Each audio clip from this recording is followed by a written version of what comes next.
Mga ikasiko kalbayog nun, maupay nga adlaw sa iyong katanan. Ako si Vice Mayor Rex Daguman, and welcome liwat sa atong programa nga Speak Up.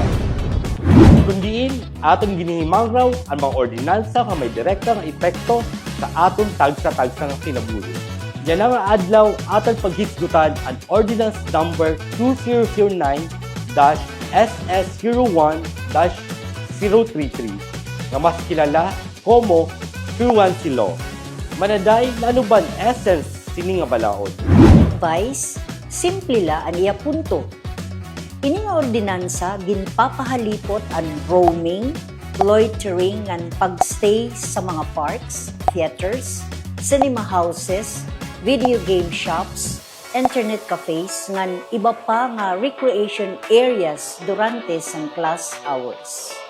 Ang rason sini klaro, para siguraduhon nga ang mga estudyante ada sa klase diri sa gawas naglalaroy. Klaro gud manaday. Pero para mas simple, nano ang terminolohiya nga di-define sini nga ordinansa. Yes, Vice. Nakabutang dida roam, to walk or travel with no particular goal, loiter, to hang around or wander aimlessly. Class hours, officially from 7 a.m. to 12 noon ngan 1 p.m. to 5 p.m. except Saturdays, Sundays, and holidays.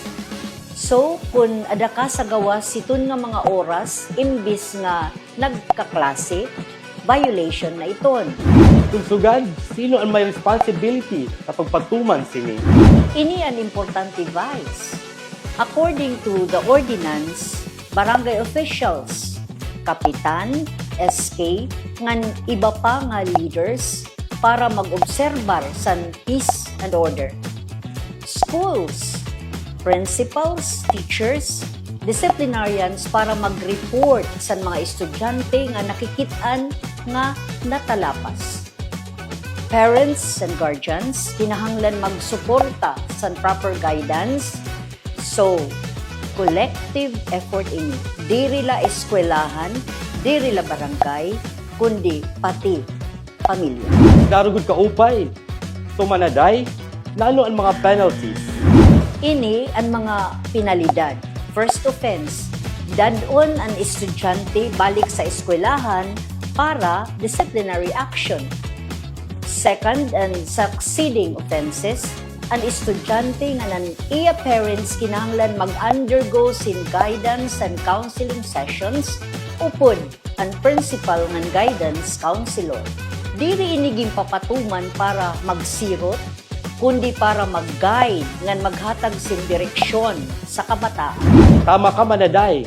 Ang essence ni nga ordinansa nga ang mga kabataan hingadto sa tama nga edukasyon ngan diri sa mga butang ang mga ka-distract sa ira kinabuhi. Padayon kita mag-aram, magpakiana, nga mag-speak up